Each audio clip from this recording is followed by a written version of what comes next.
computer. I'm not sharing right. Okay. All right, we're recording. Hey, everybody. Welcome to the Killer Reviews Roundtable 2019 Extravaganza. Yeah, we don't have a name for what this is, but so here's at least it's Killer Reviews related, at least. Yeah, right. Yeah, it's new content. I mean, it is KR related. So we have Killer Reviews has a Discord, which I have to find the link to join. You know what we'll do on YouTube? We'll just put a link in the comments to check out the Discord. But we were hanging out. You know, these are some, we'll go through and introduce each other. But these are some of the long-time diehard KR listeners, KR podcast listeners, and we were shooting the shit on the Discord and thought maybe we need to record something, just have some fun and talk about some shit. So this is what we're doing. I'm not sure if we kind of know what this is, what it's going to be, how many times we'll do this, but this is going to be super fun. I'm stoked. It's been a long time since I did something like this. So I thought it'd be a good idea to go around and introduce who we are, maybe a little bit about yourself. So why don't you start there, Luke? Sure. So I'm Luke. Longtime KR people might know me as Alert6 from the forums. And just long-time horror fan ever since I was a little kid, and just discovered Killer Reviews actually way back when I was in high school. And just been following the Butcher and the horror stuff, and that really got me into the horror communities and all. And, it's great to be here, and I can't wait to, spread some love with you guys. That sounds bad. Sweet! It's funny. Write it all over my face. When somebody ever says, I found you, my first instinct is like, how'd you find us? What are the analytics, Yeah, you're trying to not sound creepy, right? Because you're like, well, I found you on the internet, but What was your first episode, Luke? Actually, it was Pieces and the Warlock VHS tape. Oh, and the that's Black an old Hole one. VHS tape. Yeah, because back in the day, right, Apple Podcasts, you just search for movie titles. And so I was searching Friday the 13th, Nightmare on Elm Street. I just saw Pieces, and I was trying to find somebody who would talk about Pieces. And then there we have it. I think Brain Chomper hated it. Of course. Everything. That's awesome. Yeah, back in the day when you could find the content you wanted. Yeah, before the good old days. Yeah. All right, Jordan, go ahead. Yeah, I'm Jordan, a.k.a. Killer Clown from the Killer Reviews Forum. I've been a horror fan ever since probably film school. Sleepaway Camp, what popped my cherry. That was the first movie that really got me into B horror movies. I liked the classics up until then, but Sleepaway Camp, that was a great experience. And my first KR episode was the Tron special. Ooh. 'Cause I was like you, Luke. I was looking for the new Tron just came out. I just watched it, so I usually when I watch a movie, I'll want to listen to a podcast right afterwards. And Tron special, awesome. I remember editing that fucking thing down for hours and hours, getting all the sound in there. Yeah, that was a big one. That was 2 hours at least. That was real big. That was with the Australian kid. Oh, yeah. Gerbil, yeah. Yeah. And I thought Gerbil was going to be one of your permanent co-hosts because that was the first show. Yeah. And he was only on what other one?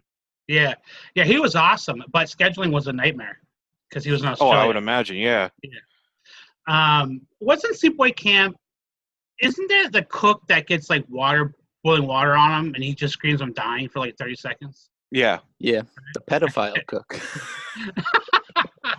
I'm dying. Oh my God, I'm dying. One, yeah. I remember watching that. I rented that on VHS. Just one of my horror weekends. We would just rent horror movies all weekend.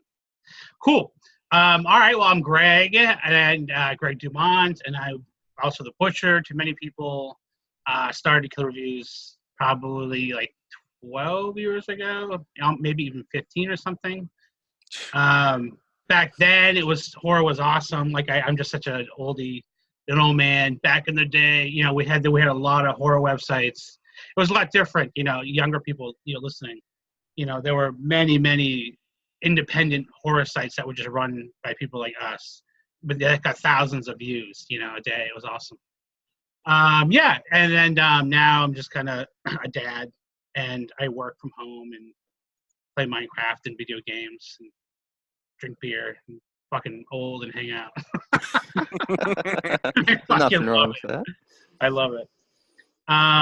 Yeah, so we figured talk a little bit, then the next segment we talked about having. We're still getting a format together, but we figured we'd go around and talk about new and exciting news.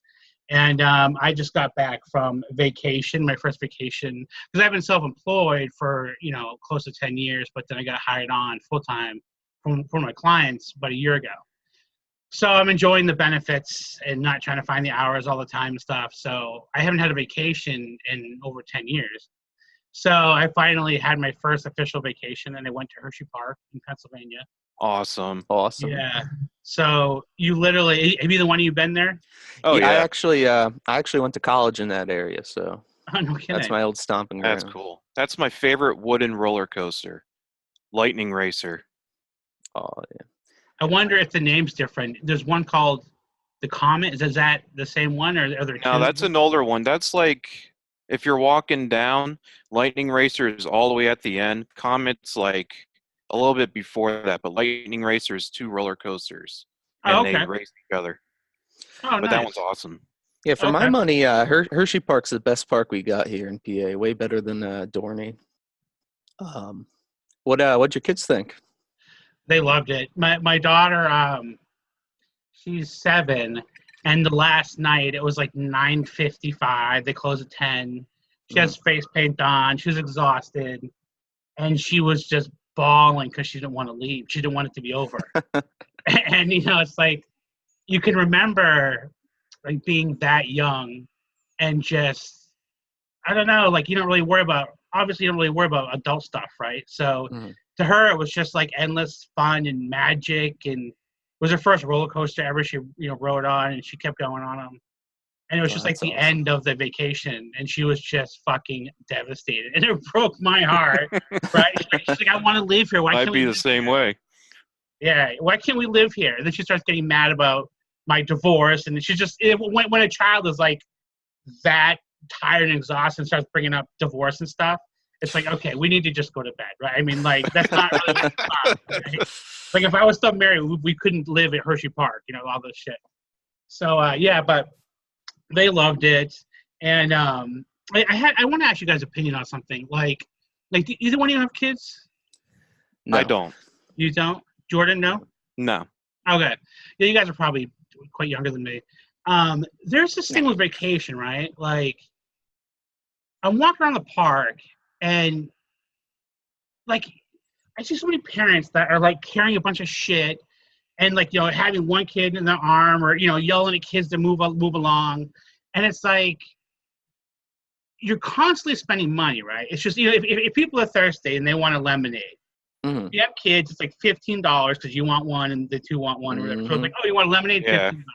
Oh, you each want a hamburger? It's $20, right? And it's like water's like $5, and it's like part of me, like half of me is like, this is really cool experience, right? But the other half of me is like, my God, man, like it's hot, it's disgusting out. I'm walking, carrying a bunch of shit. We're fighting, probably 25% of the time at least because somebody wants to go on a certain ride. So people want ice cream versus fucking fried dough.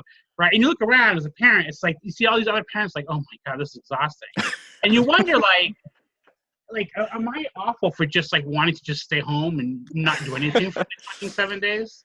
Well, the thing is, the kids love it. Yeah. That's I guess why they do it, The thing I've held, even since I was a little kid going on vacations, is that family vacations suck, especially because everyone does it in summer when it's really hot out. And like you said, even if you go to like an amusement park, right, it's crowded as hell. So you're like 2 minutes of ride fun is met before like 2 hours of standing in a hot line of screaming kids and all this other stuff. So like, I don't think you're wrong at all. Yeah. In fact, what I find the trick is like with amusement parks and such is You got to go like when it's about to close, right? During like the fall and stuff. Way better. Yeah. I go the first Monday in June because if you go then, the kids are still in school, but all the rides are open. Like if you go before then, some of the rides aren't open, but that's the perfect time, like the first week in June, and try not to go during the weekend. No lines whatsoever, and all the rides are open. Yeah. Yeah. But no, I don't Yeah. fault you at all for wanting to stay at home because, Yeah. like you said, it sucks, and like everywhere there's screaming kids and Yeah, parents. it's just like more a pain in the ass. But I guess Jordan's right about the kids, right? I mean, my kids had a blast, right?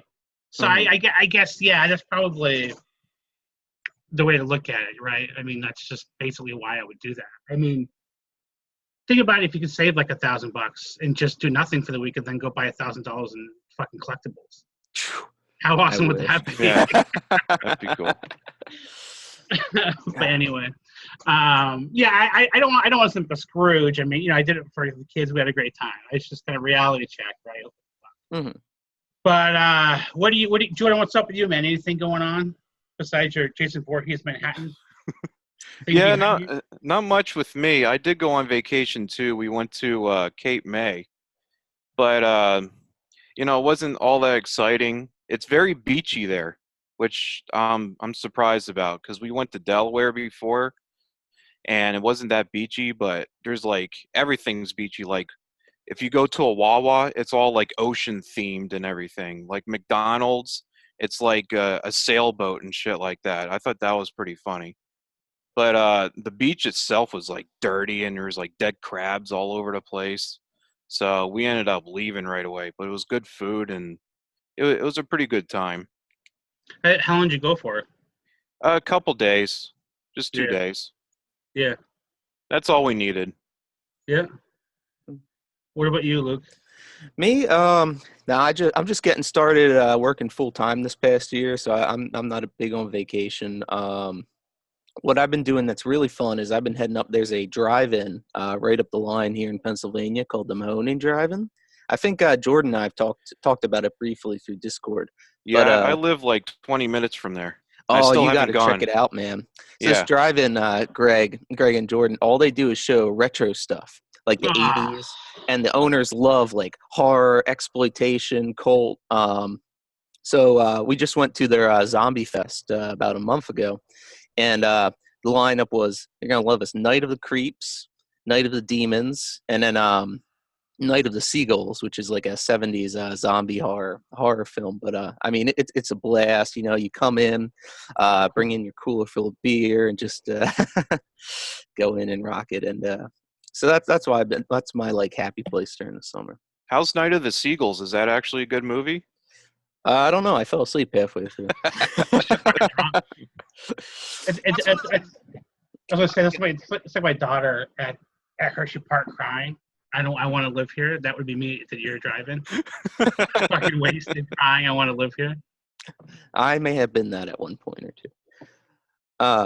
Is there enough business though to warrant that? Do people actually other people go to that?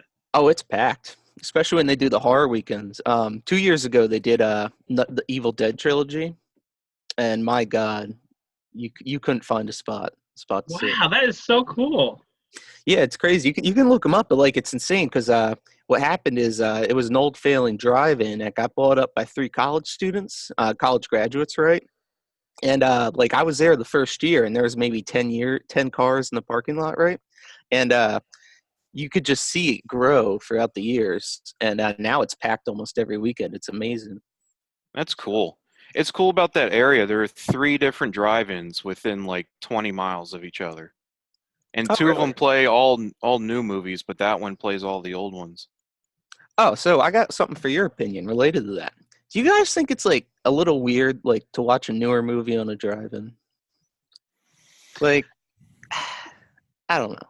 Well, I'll go ahead. I mean, for me, that's all I know, so it's not. But my God, the idea of watching an old movie to drive-in seems way more appropriate. But yeah, it's like, I mean, when I go, it's more like the kids, whatever they want to see. Because I'm fucking out in the woods, with my girl. But It's like no one ever shows the old stuff here, so that's all I know. So to answer your question, not for me, but I can see why that is. Guys, I'm gonna get some more water. Go All ahead. right. Okay. Yeah, not for me either. I think it's the whole ambiance and everything. To me, like if you're watching it indoors, the biggest thing is the surround sound, and I don't Mhm. really care about that too much. I can always watch that at home. I But feel you, I feel you. I don't remember the last movie I saw in the drive-in. I know I saw Star Trek 3, the Okay. the third new one, and it was like the second week I watched it, and both times I thought it was boring. Yeah, I tried watching In the Darkness, and I was just like, eh. Is that the one with Spock? With Or is that Benedict Cumberbatch. yeah. Yeah, they progressively get worse. The first one's definitely the best. Yeah. Yeah, for Yeah, I sure. agree. Guys, you want to talk about some fucking movie news and trailers and shit? All right. All right, let's go for it. Like we don't have this all planned. What trailer do I'm you like- have for us? I'm like, shit. What movie's coming out? Shit.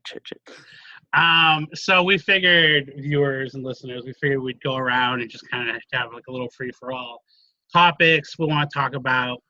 And one of mine was this new trailer from the director of Hereditary.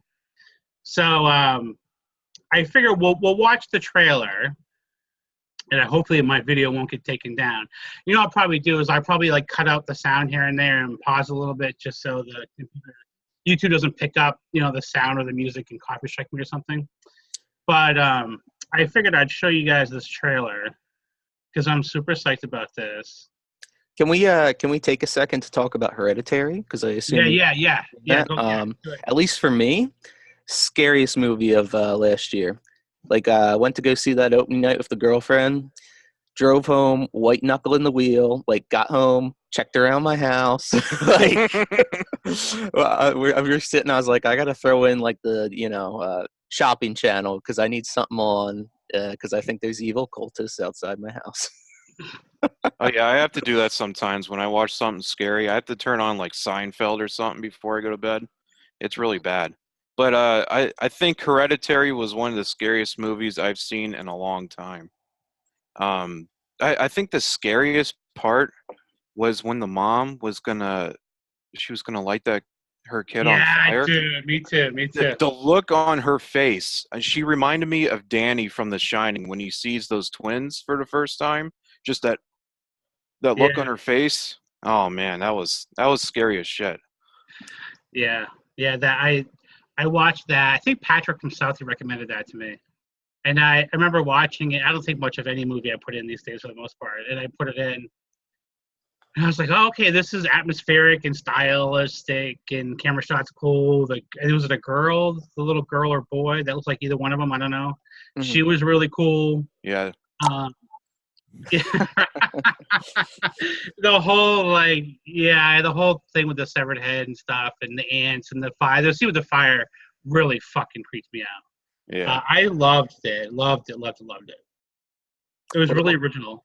What made it so great is like with the acting and all, it's like real human tragedy, right? That's what makes it scary because this kind of fucked up shit does happen to people, and they just add in like that little bit of like actual supernatural, but like so much of that is like you're like, holy shit, like this is what would really happen, you know what I mean? Yeah. Like, such an amazing. I think that's what makes the movies I love.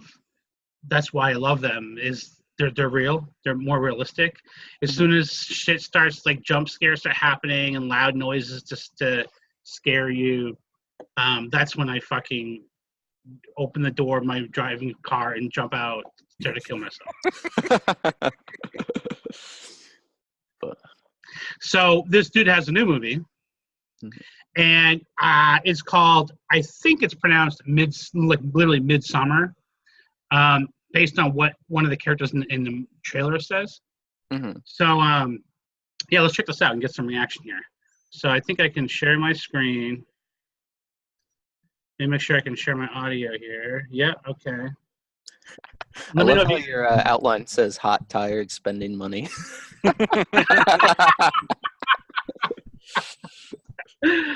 I remember like I rented a fucking locker like by the water park area, and like we'll come back later. And I remember like we were fucking like a mile and a half away from the locker, and I was just done. And I'm like, that fucking backpack is in that locker on the other side.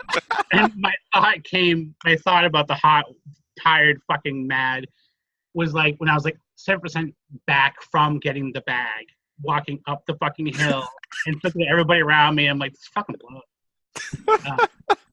So it's such a I told you that I want to go to that festival in Sweden. No, you said it would be cool to go. Yeah, and then I got the opportunity and I decided to do it. I don't mind you going. I just wish you would have told me. That's all. Dude. Yeah, the music's really cool too. The music's Yeah, it kind of reminds me of The Witch. Well, do you guys think, as this goes on, think of The Wicker Man and see if, like, I don't know, it just has that vibe for me. She needs a therapist. You've been wanting out of this stupid relationship for like a year now. By the way, I'm going to keep stopping because I like talking. I like that actor all the way on the right that was just talking. Yeah. I like him. Yeah, have you seen the Black Mirror Bandersnatch episode? Yeah, I love that episode. Yeah, that's him. Something to point out is this is by A24, who did put out The Witch, if you saw that one, Greg. Oh, no shit. The music? Yeah. Oh. No, the film studio is okay. A24 who put out the Witch and of course Hereditary. But they put out a lot of good indie stuff. It Comes at Night, if you caught that one from 2 years ago. But they have a great indie horror record. It's not in my Netflix. It's in my Amazon Prime, I think. Just for people that fact check the show. Oh, man. Please don't be those people. And don't forget about all of the beautiful Swedish women you'll meet in June. Okay, guys. That's not her again. Seriously? Babe, what's happening? Danny. I was so very sorry to hear about what happened. I'm sorry.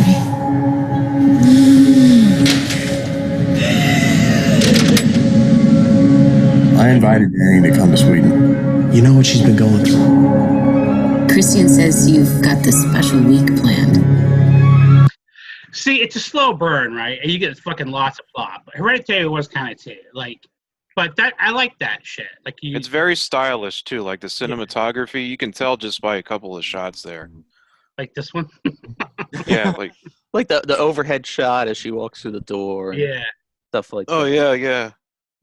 So at least like it's a slow burn, but like at least you get visual satisfaction. Like, you get stylistic stuff as opposed to it's moody. That is slow and fucking suck anyway. Oh, Hereditary. It's sort of a crazy. What's that? Hereditary was for the most part a pretty slow burn. So. Yeah, I mean I thought it was too. Yeah. Festival, special ceremonies and dressing up. That sounds fun.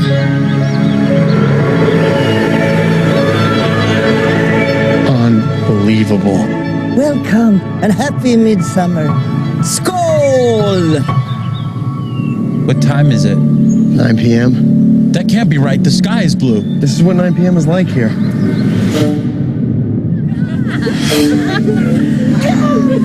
How long have you two been together? Just over 3.5 years. 4 years. Really? Yeah. What do you think? It's like another world. Tomorrow's a big day. I'm just gonna pause it and talk so we don't get hit for. I feel like YouTube's gonna fucking hear that music and copy strike it. I don't know how that works. I'll look into that. That kind of reminds me of that Ty West movie about the cult. Yeah, I didn't see About that. the Kool-Aid people. Sacrament. Yeah, the Sacrament. It kind of reminds me of that place that they go to. It looks like they're gonna play up some of like the paranoia, like it kind of looks like the chick's boyfriend is like looking at the girls or something, you know. Do you think that they drink that stuff and it's kind of like an acid type thing, like an LSD experience? It's kind of like a potion, like it stays day all the time. I don't know. Yeah. I mean, the obvious thing is to think like, oh, this is just gonna be like the Wicker Man, but I feel like the director is gonna throw us a curveball, you know, like do something a little different. Yeah, I wonder if maybe she lost her baby or something. Like at the beginning, like I'm sorry that happened to you. Yeah, something went wrong with her. Somebody died. Yeah, maybe. Yeah. Is it scary? What is it? It has special properties. What am I going through? We just need to acclimate. I don't want to acclimate. I want to go. By the way, I think Patrick from South is in here. I'll show you where that is. Okay. Simply not. What's happening? I don't know why you invited us. That's why you look so guilty right now, because you know. We only do this every 90 years.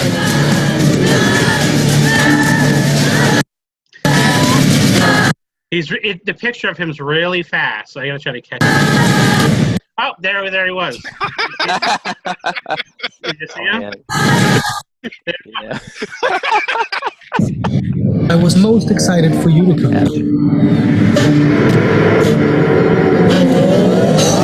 I don't know. I mean, it's getting a wide release too, which is awesome.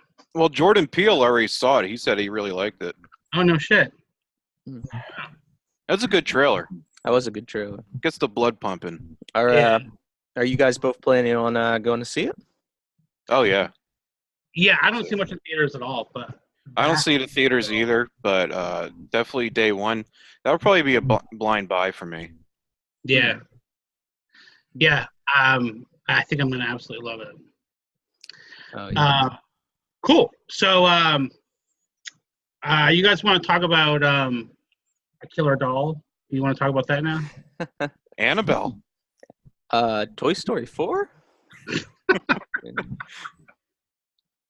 you see all those posters, those Child's Play rip-off posters where he's killing Annabelle and he's killing Woody and stuff like that?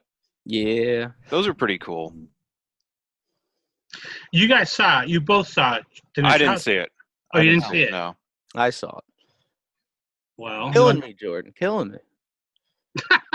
You're killing me, Smalls. You're killing me here. Yeah, I can talk about that quickly if you'd like. Yeah, man. So, what'd you think going in? What were you expecting? So the new Child's Play. Well, I don't know if you guys have kept up, but there's been some drama with the original creator of Child's Play, Don Mancini. He absolutely hates this remake. Like the studio execs at MGM came to him and were like, "We're gonna make it whether you like it or not, but do you want to like rubber stamp it, like put your name on it?" And he told them to like go fuck themselves. Well, he's making his own, right, for Sci-Fi Channel? Yeah, and that's what's interesting about it is he owns the right to Chucky, like the Brad Dourif character, but like the studio owns the right to like the doll and all, the Child's Play name. So he's actually making his own TV series on Sci-Fi with all the original people, but the studio's like, oh, we can make some money, you know. What's the thing? Like, you know, all the execs in the back rooms are like, we can crank some out. So they put out the remake. So my expectations are pretty low. But they did get Mark Hamill to voice the doll. Which oh, wow. That's cool. I raised him up a That's a little good voice. Do you sound like the Joker? No, not at all. That's great. All right, so I'll just to make it real quick, the movie is a big Alexa joke. If you guys have Amazon. Oh, no. So he has like a voice recognition in him? Yeah, so the whole thing is there's none of that like give me the power or any of that stuff. It's just like an AI gone rogue. So like I mean, I don't know, it's more of a dark comedy. I'm trying to think of good stuff to say about it because I don't have that much good stuff to say. I don't have that much bad. It was just oh, really? So, you know, it's kind of like the first movie, like the little boy gets the doll, you know, and the doll starts killing people, but like it's because he's like just a rogue like robot, right? So like he sees like the kid's got like an abusive stepdad, you know, and so you know, without spoiling too much, the doll's like, oh, gotta, you know, take care of business here for the kid and stuff like that. It's pretty funny. It's got some moments of comedy.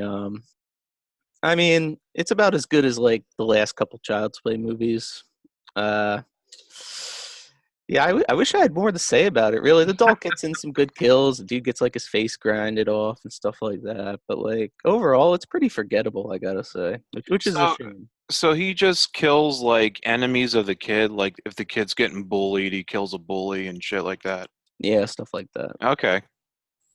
It's got some good moments. I mean, I don't know. No, I'm laughing because, like, a lot of times I wonder like why people make movies, and I'm just thinking like, if you're gonna remake Child's Play, like, do you want to bring anything cool to the table, like any kind of new twist, like something that'll blow your mind? And these people spend all this time writing it. Well, I mean, I don't know how much time it actually was, right? And maybe not that much, but they do put whatever, at least a year into it. A lot of people worked on it and went to work there. And then some dude reviews it, and both of you are like talking this way.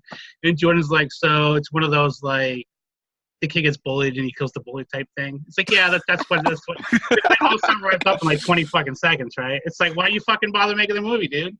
I mean, I guess you make some money, right? I mean, Yeah, they make money. Yeah. I don't know. See, it's fun talking about it. The more I talk about it, the more I realize, like, yeah, like it wasn't really that, like, because my girlfriend hated it, right? So I was like, oh no, it wasn't that bad. But now that I'm actually like sitting, I'm like, yeah, I mean, I wonder how it did at the box office. Did it do okay? I think it made 25 on a 10 million budget. Oh, that's good. So Yeah, it's really good. no, I mean some of the kills are cool, and like Mark Hamill does pretty good as the voice. Like at one point they're in like a toy store, and Chucky straps razor blades on the drones and sends them around. So That's cool. It's got a lot of dark humor, you know, like little kids are not spared from the carnage, but it's not like, you know, in a like, oh my, Hereditary way, but more in like a comedic way. I mean, it's, if you can rent it for like $3 to $5, it's probably worth your time. So he's like full on computer. Yeah. I see. Yeah, it made $14 million on a $10 million budget for the Box Office Mojo. But I mean, that's not bad. I mean, you figure over the course of, you know, on demand and shit. Yeah, the doll looks a lot different. Yeah, I haven't really followed that at all. I wonder when the show's coming out. Yeah, I think it's in production. That should be pretty cool. Like a 10-episode series. That should be pretty neat. Mm-hmm. Yeah, I'd be more interested in that than the movie. They're doing the show treatment for a lot of stuff. Like, they even watched the Purge got a TV show. Yeah, I watched about half of that. I have to watch the rest of it. It was pretty good. Mm-hmm. The movies aren't. Yeah, dude, the movie went like completely. Especially the first one. The first one is terrible. The first movie. The first Purge? Oh, yeah. I was about the original one. The original Purge. Anarchy wasn't bad. Like the original Purge movie with Ethan Hawke. Yeah, was terrible. Oh yeah, see, I like that one. I bought it. Oh. Yeah. No, I thought it went from like a realistic story to like. Have you noticed the series like went to the ghetto? Like the ghetto. Have you noticed this? It's all about like crackheads and like people that I saw the newest one, the first Purge in theaters, and I kind of leaned over to my buddy and I was like, this has kind of become like a modern day like blaxploitation. Like it really like, it's totally, it turns into Leprechaun 4. Yeah, like it turns into just like, you know, like the ghetto versus the cops. You know, without putting too fine of a point on it, like it totally has. It's like like they now own, like the ghetto now owns that franchise. And like I don't have a problem with that. Like it's fun to watch, like, you know, the gangsters fight the Purge people. Like that's kind of entertaining, you know. Like I wonder if they like realized like more gang members and inner city people were renting the movies, so they were like, oh, we'll just cater to that crowd or something. Yeah, I don't know, maybe. You know, someone write in and tell us the demographics for the Purge. Yeah, somebody in the know. I think one of the show creators listened to the Kill Reviews podcast. So if you're out there, Jeremy, let us know. That's what you fucking bullshit. Jordan, you want to pick someone to talk about off your list? Do you want to do some video game stuff? Yeah, let's do some video game stuff. Okay, I'm pretty excited about this. There's a company called First Run Games, and love them. They're coming out with a Star Wars 90s set. So what you're getting, off the top of my head, I think of them all. You're getting Bounty Hunter, which is already available for pre-order, which you can get for $10 in a PlayStation store. So that one I wouldn't recommend. These are like $30 each too. You're getting Star Wars and Empire Strikes Back for the NES and Game Boy. You're getting Dark Forces and all the sequels, Jedi Knight, Jedi Outcast, and Jedi Academy.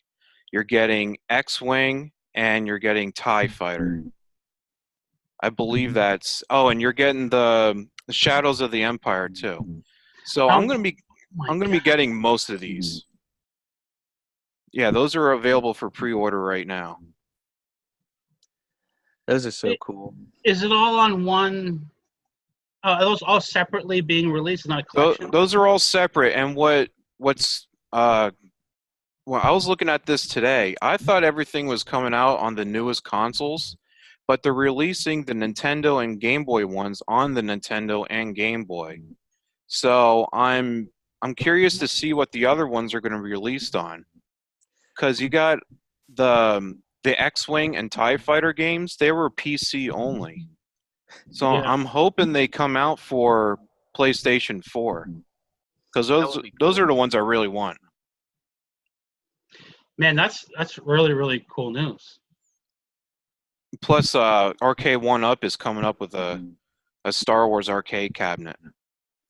Oh, Those really? are the mini arcades, like the $3. Yeah. They're like 3/4 of the size, and it's coming out with the Star Wars arcade cabinet with the wheel that has the buttons on it and everything.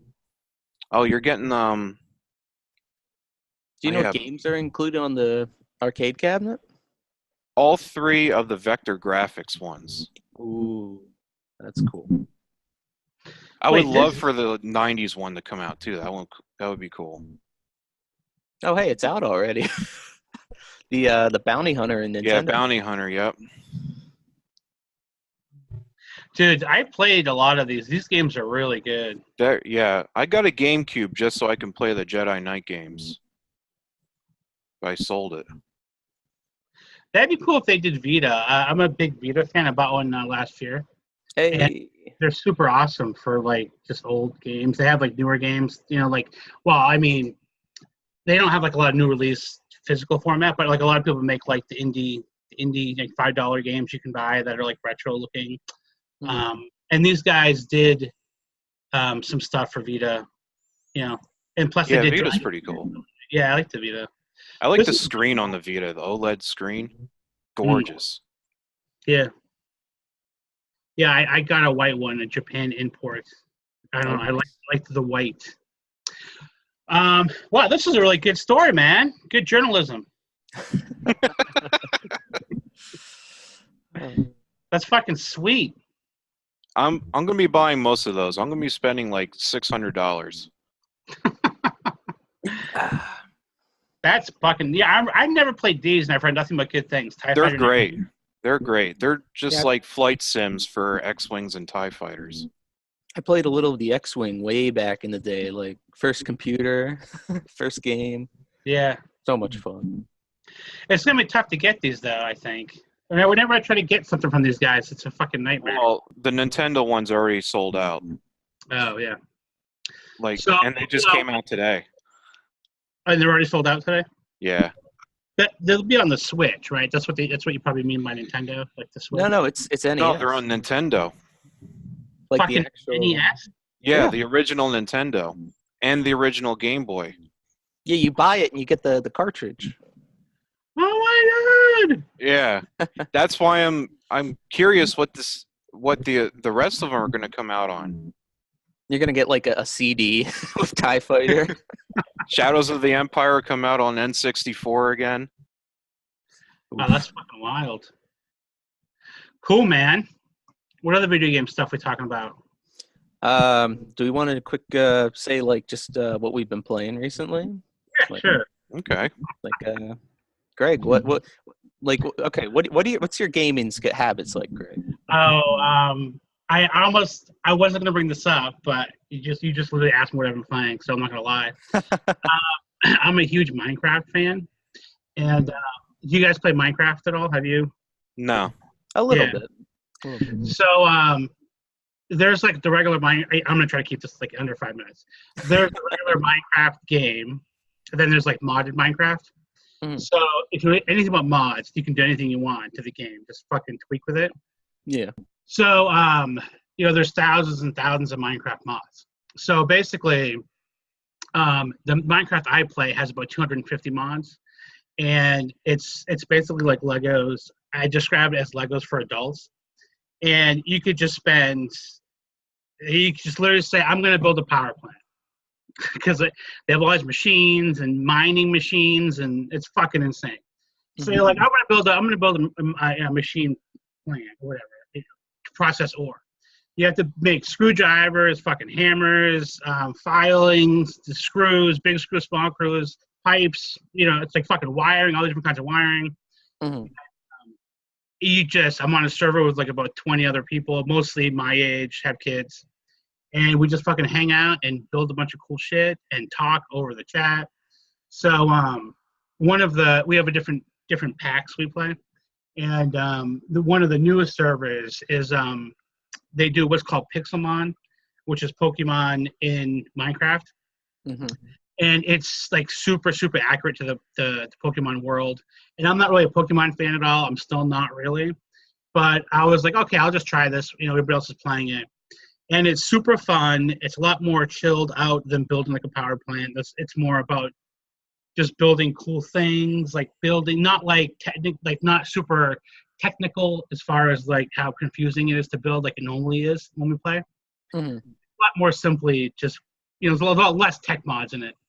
But you run around and catch Pokemon, and I had no idea how involved like that the Pokemon world is. Like if you catch Pokemon, they all have different stats, and you can build your team, and you can like breed them and keep certain stats through the breeding process. It's fucking super cool and interesting and complex. Much more than I thought it would be. So I've been playing that with these guys on the server, and I've been playing my Vita. This game called it's like a Halloween game. I just searched up Halloween and found a game where it's like a platformer left to right, and you can I don't know, like take different paths through the levels, but there's boss fights.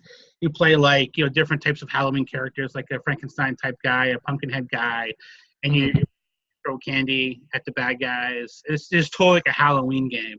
So I'm trying to get the achievements on that game, and then I just picked up Borderlands 2 finally. I'm like way behind the current status, the current state of games. But I've been playing Borderlands on and off forever. And then I wanted a game I could play with my daughter Bryn, and she likes the shooter games. So we're playing through Borderlands 2. I think it's the Handsome Collection. Okay, yeah. We're like space jumping through, like jumping on this planet, and I don't know if you guys have played it. It's the level where you have to like go like the oxygen comes up from the ground. You have to like go to the oxygen bubbles and like make it to the next one. So those are kind of what the games I'm playing lately.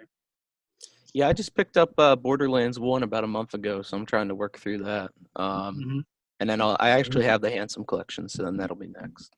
But, yeah, it's a great. Fun. I love it. It's really addicting. I played the first one a long time ago when it first came out, and yeah, it's pretty deep. It's like an RPG first-person shooter, which is pretty cool. Like you can mod your weapons and everything, and I love the weapons. There's like a gazillion of them. Yeah. Yeah, like he was saying, it's like an RPG, but like with guns as the primary like mechanic, right? So yeah, and I love the quest. There's fucking quests everywhere. I'm the gamer that will just go to the fucking town, and I don't give a fuck what they're saying. I just wanted you to tell me what to do, and then I get my little checklist of quests, and I just go through the checklist of quests, and then I do everything in the town, and then go to the next town. And I'll do that for 150 hours, and I have no fucking clue what the story's about. Just fucking like doing the quest. Oh, that's awesome. Well, speaking of RPGs, I just started up Persona 5. Ooh, that's a good one. Have you played it? Yeah, I've played it. Yeah, Have you heard of this, Greg? Oh, you heard me? I thought no, I've never played a Persona game. Whenever I ask somebody for Vita recommendations, they say Persona 4. Persona 4 Golden, yeah. what they say every time I talk about Vita. Yeah, I have that for my Vita, but I sold my Vita, so I can't play it now. Oh, how are you liking 5, Jordan? I love it. I'm about 10 hours in, and at first, I was like, the first 4 hours, you just move around a little bit, and then you get a cutscene. And it was very linear. And I was thinking of how I'm going to talk about this to you, Greg, because I just saw a video where you said you hate linear games.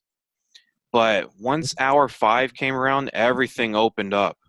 Like the town that you're in, there are different sections of the town, and you can do different things in each section. You had to figure out how to divvy out your time between going to the dungeon, which is called a palace, and going through and fighting all the shadows, and then fighting the main bad guy. And you got to socialize with your friends, and you also have to you have to make money and stuff too, so you have certain jobs you can do too. And it's super deep. I'm just scratching the surface, but it's really deep. And the battle system is great. Like, there's different ways you can, first of all, approach the enemies. Like, you can approach them head on and they'll be stronger. But if you get them from behind and ambush them, everybody in your party gets to fight them first before they attack you. And you have different attacks. You can use a gun. You can use your personas, which are like summons from, like, if you ever played Final Fantasy VII, your personas are kind of like that, like weaker versions of that. And then you can modify your personas, like you can push them together and make a bigger persona. It's super deep. I'm loving it so far. That's awesome. Yeah. Yeah, it's a great game. Great. Yeah, I think it's really cool when you get into a game and you really want to try to understand the mechanics. And that's what I'm doing with this Pokemon game. It's like, I'm like, okay, fine. Like I'll look into the breeding thing, and it's like there's a really in-depth system in place.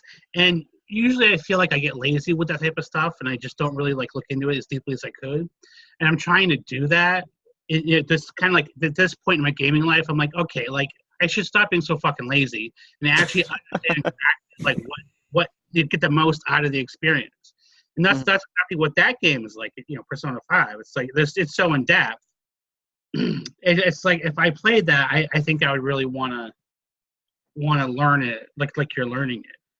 Well, you know how you play you play certain games and you feel like they're just a massive waste of time. Like, you play Call of Duty for 5 hours and you get nothing out of it.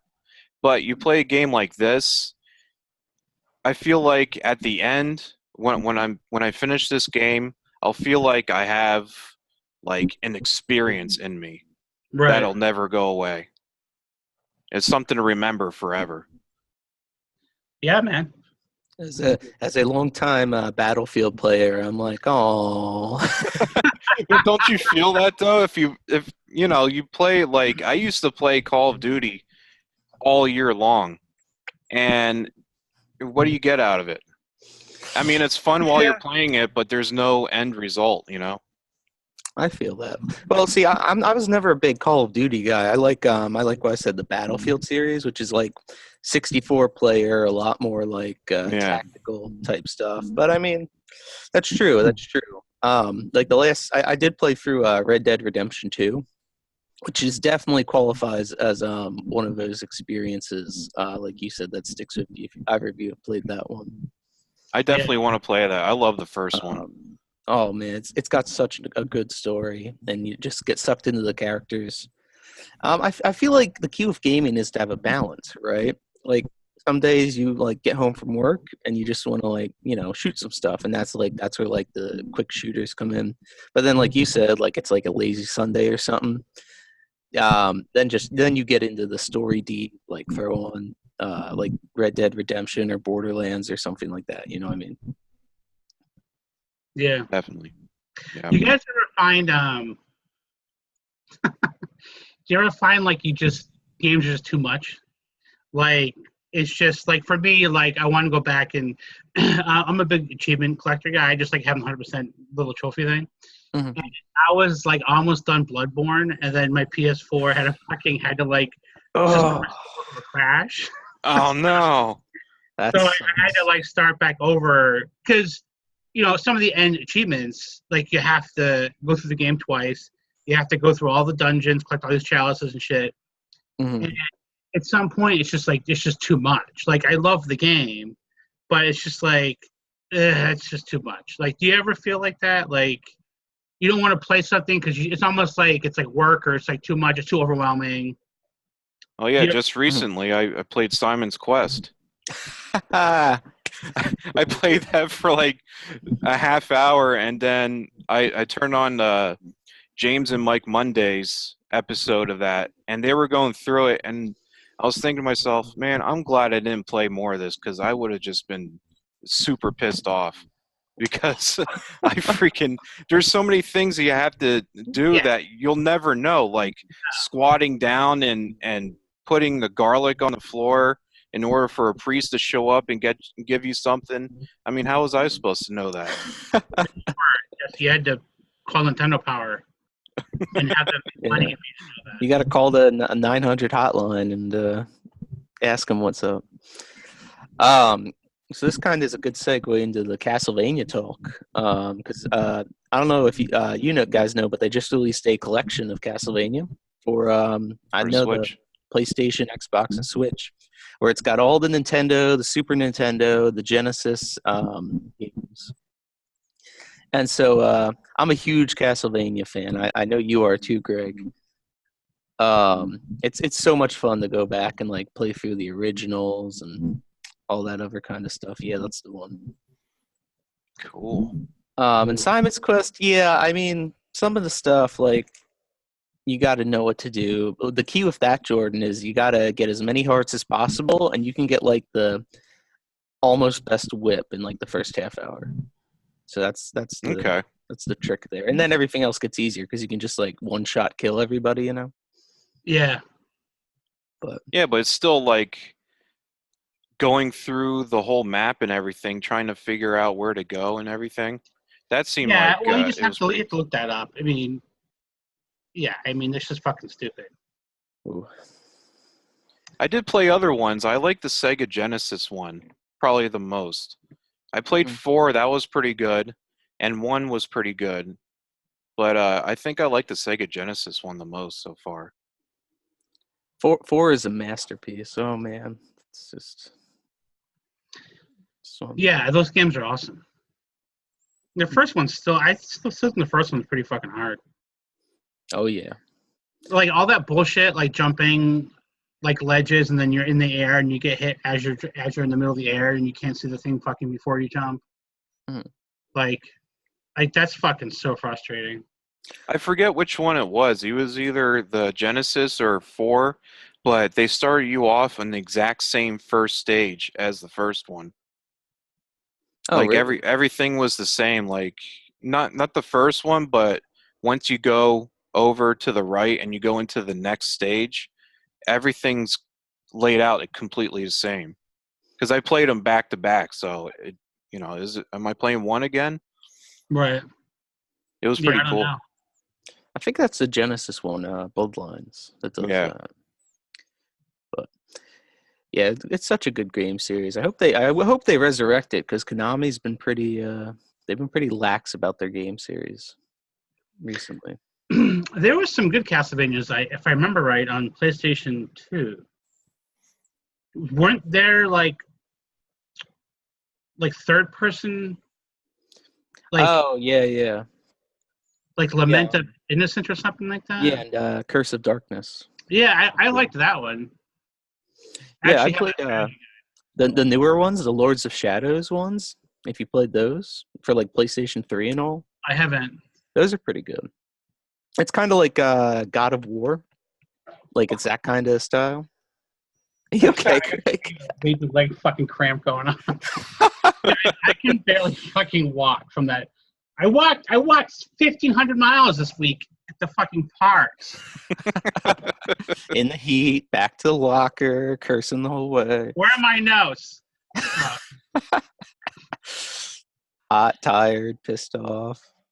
Yeah, man, I don't play enough Castlevania. You know what fucking game was like? We should probably talk about other stuff soon. But you know what other, just real quick, you guys ever play Rygar for PlayStation 2? Yes. Love that fucking game. love that game. Is that a shmup? Is I that don't know what a that is. an airplane shooter side scroller? No, it's like a third-person adventure game. Oh, okay. I haven't played that now. Yeah, it's really good. Fucking Final Is that Boss. is that the one with the like spinning blade weapon? Yeah. Yeah. And there were like these like really cool boss fights and shit. But like there were like these like challenge like dungeons or pits if you had to like go down to like these floors and get special weapons. Mm-hmm. It's really hard. Is it kind of like Bloodborne's Chalice dungeon, right? Yeah, exactly. Yeah. Yeah, man, I played that a long time ago. Guys, end of the video game talk. Damn. Any other video game stuff? Yeah. Uh, So what's next? really? What to talk about? Was that a Cuphead cup? No, this is a fucking Christmas cup. Oh. And I wanted to use like a cool one. Like I have like a Pinecraft. Patrick got me a Minecraft mug, and then in my brain I hear Pinecraft. But no, I want to have like a cool mug. Like I have a Lego cup and stuff, but this one is a Christmas cup, but it just holds more liquid. But it does have the Cuphead dude in the background. Yeah, I have stuff there, and I also have Cuphead in my room. I have a wall of just geek shit. That's what's so awesome. My girlfriend doesn't care. I mean, you see my my apartment here. Like there's Wonder Woman over here is Donkey Kong, and we have like a 75-inch TV as a Wonder Woman over there. Oh, like nice. she's just cool with letting me have all my nerd shit. That's Right. cool. Where my ex-wife, I had a dreary dark basement. I had to put all my stuff in. hey, let's get married, and you take all your really cool shit that you love and just go in the dark basement with it. Hide it when everybody comes over. You get one room. Yeah. I get 6 rooms. You get 1 room. Go fuck yourself. Didn't she move all your stuff to the shed? Yeah, that was the joke. It's like, I need the How you basement. knowing? You'll be fine with the shed, right? Like, Yeah, you don't mind the lawnmower next to your podcasting station. And then you kicked her out of the sewing room because you never used it, and you brought your stuff back in. Right. Fucking A. Dude, Brain Chomper, my brother Sean, he had the best setup in man room ever. He had his own little museum. mm-hmm. And he took things from it, which I think is like half really cool and half really fucking creepy. But he went and bought stuff from his childhood. Like he would like look at like a picture of him in a Halloween costume, like in 1985, and like went on eBay and found the same costume and then put it like in a glass thing or whatever. And he would like find like posters he had of like Samantha Fox, like Motley Crue glass mirrors or whatever, old toys, like complete sets of like an old dinosaur set.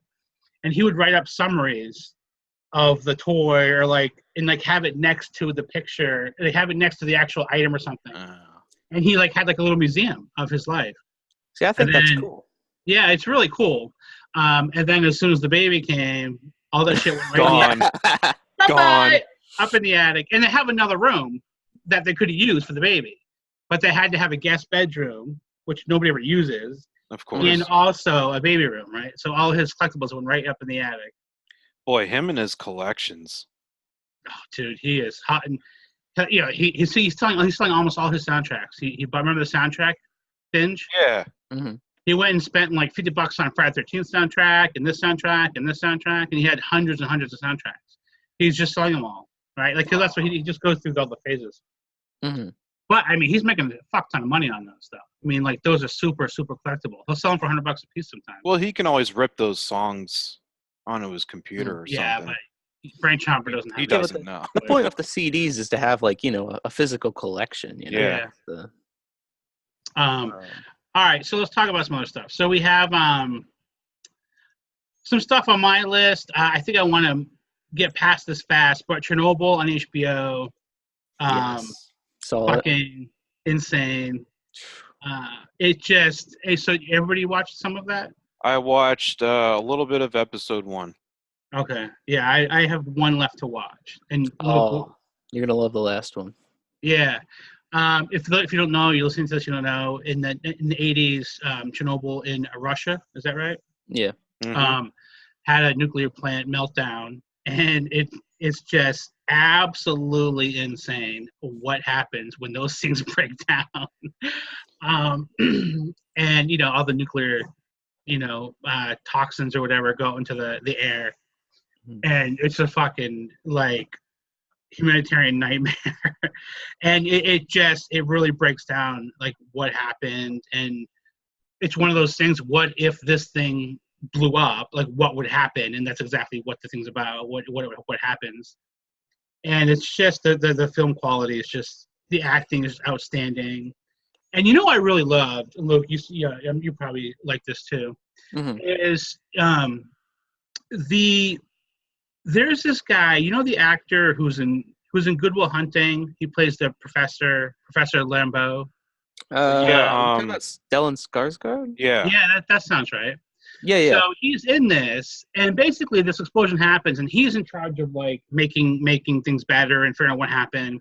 So he finds this scientist, like just fucking maxed out nerd guy who knows everything about this nuclear reactor, and he fucking listens to the guy. He's like, "What do we do now? What are we supposed to do? What's the next step?" The guy's like, "Well, we're fucked, first of all, and we have to fucking do this and this and this. What does that entail? Do we have the people, the money?" He's like, "It doesn't matter what the fuck, you have to do this." And the guy's like, "Okay, we will get it done." And the whole fucking show, he never challenges the guy. He never fucking fights that much. Well, they get in arguments, but like it's more tense because of what's going on. But there's not the annoying fucking opposite character going, "What the fuck do you know? You don't know fucking anything," right? Like he listens to the expert, and they follow through with what they have to do to fix it. Yeah, that was one of my favorite parts. Yeah. Now you say it, that's a total subversion, because when he first pops up, you're like, "Oh, this guy's gonna be like the government asshole, who like prevents stuff." But no, like you said, he just like completely listens to the guy. It's a refreshing change of pace. I mean, like a bromance going on. Yeah. It was like those 50s sci-fi movies that you watched. You were saying the same thing, that the military guys were listening to the scientists, and they were actually doing what they were saying. Yeah. It's like the opposite, like 2012, when they're like the movie. What the fuck do you know, you fucking scientist, loser, pussy bitch? It's on like a battleship like hits New York, like it's like fucking comes into New York like floating on a fucking wave. They're like, "Why didn't you listen to me?" Right? It's like none of that bullshit. That'd be like if Roland Emmerich made Chernobyl, right? Dennis Quaid jumping off a plane, landing in the center of the plant to fucking drop some sand. Flies the plane into the reactor and like. Wasn't that the two old ladies? "Have you seen my lipstick?" By the way, that 2012 video we posted on YouTube with me and Brain Chopper talking about top 10 worst things. It has like 100,000 views or something like that. Like that's brilliant. Everybody hates it. Like they really, really don't like it. But yeah, there's this part when they're trying to drop sand over like the plant, and like it's just like a huge helicopter with like fucking big bundles of sand on a rope. They're trying to drop it, and the scientist guy's like, they cannot fly directly over. They cannot fly over it. And of course they're flying like over it, and the guy's like, "Get him out of there!" And they don't, and the whole entire helicopter just goes like just like. That part was. It's just insane. Yeah, I mean, just visually, like cinematically, like it's haunting, right? Like they show all this stuff, and like they love those like long, slow shots of like the workers and all that kind of stuff. Yeah, I like how they show like.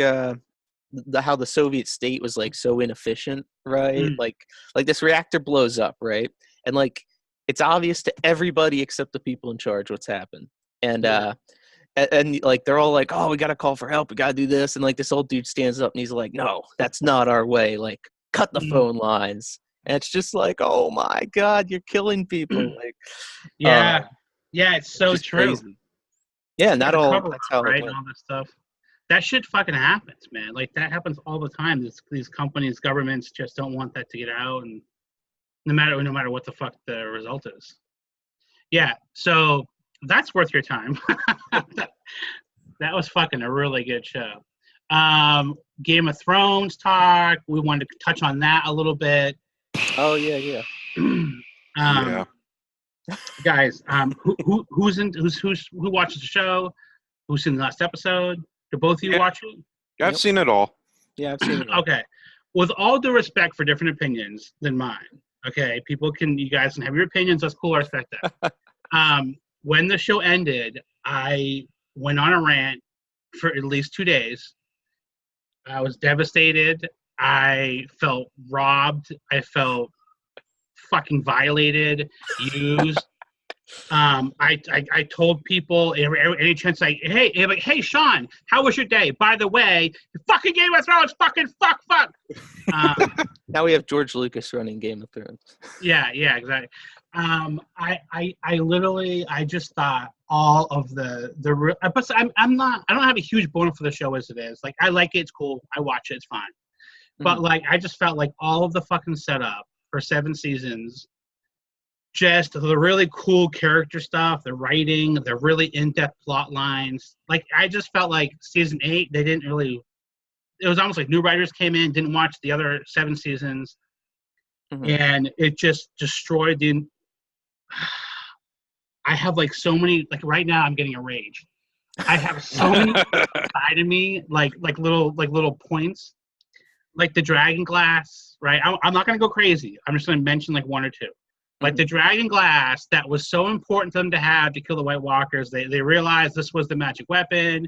We watched episodes of them getting the dragon glass, mining it out, and then we see them all like making the dragon glass daggers, and then when they have the final battle, like I thought they were going to explode or something like that when they hit with the dragon glass. I thought that's how you permanently killed them. When they were like half dead, like when half the army was dead, they got all risen back to come back to life after getting hit by the dragon glass. The dragon glass wasn't even a thing in like the final battle. I don't understand like where the whole plot went for that. Well, the dragon glass, like when the Night King rose those people up, those were the people that got killed by the White Walkers. Those weren't the White Walkers that were killed. Yeah. Okay. So and I think Arya's dagger was made of dragon glass too. So yeah, like didn't he blow up like from the dragon glass? Like he went like he like fell. Yeah. So like, why didn't any of the other ones do that? Well, only the White Walkers blow up. It just kills like the zombies, I think. My biggest gripe with that episode was, first of all, it all ended in one episode. Like that whole saga, just one battle, done.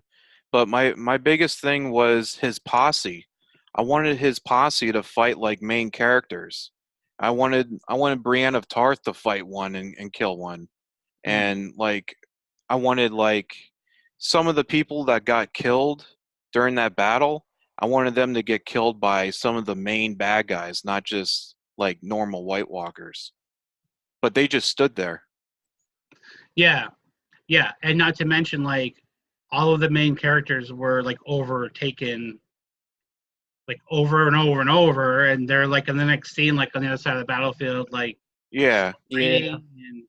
and it looked like all the Dothraki were dead except for like 2 people. But then the next episode, half the army's still alive. Yeah, it's just tons of that stuff.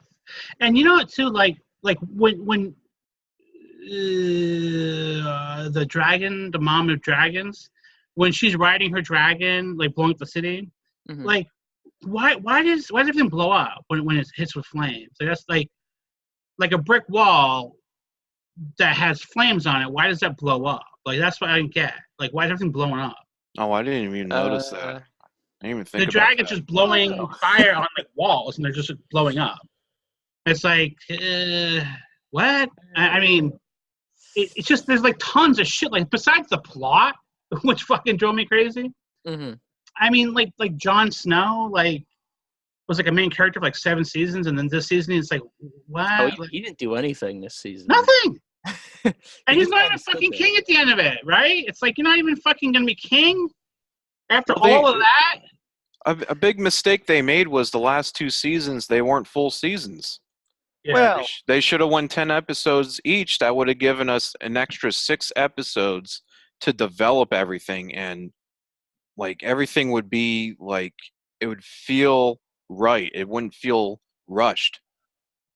well, to Yeah. speak kind of in the show's defense a little bit, I don't know if you guys have seen this, but a lot of people are leveling a lot of blame and hate on David Weiss and Dan Benioff, who are the 2 showrunners.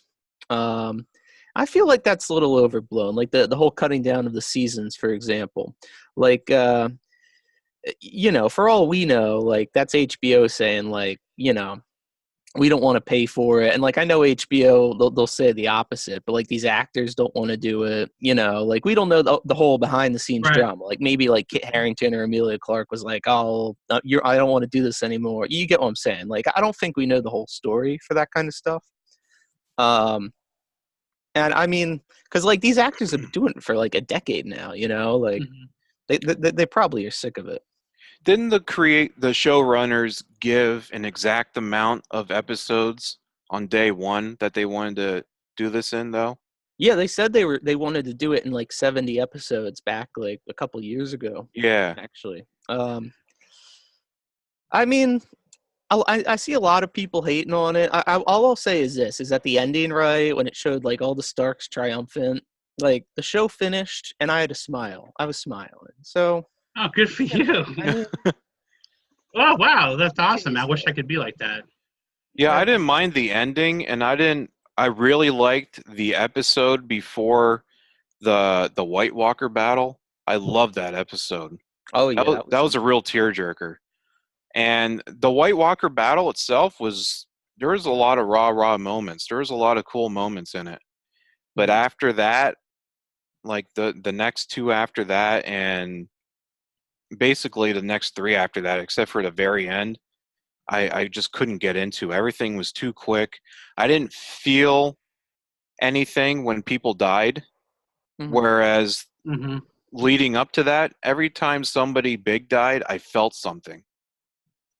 I think that was the biggest thing, because they died in such a cluster. They died all together. Like there's 4 people who died in just one episode. So how can you feel anything? Yeah, I mean, I think that's a testament to the bad writing, in my opinion. Like, if you would have cared if it was done differently.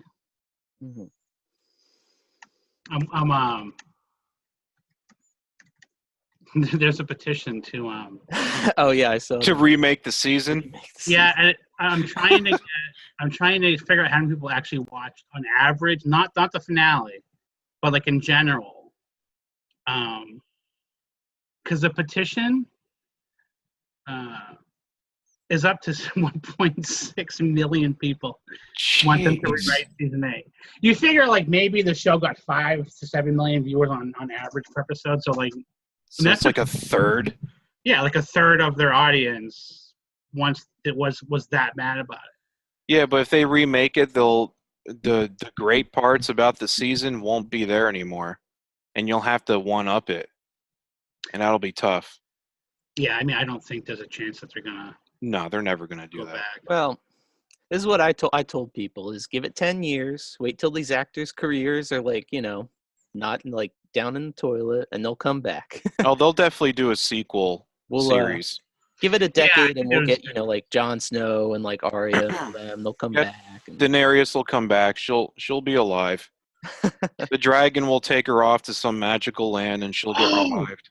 Dude, that's another thing. The scorpions, the big, huge harpoon like shooting things to dragons. Yeah.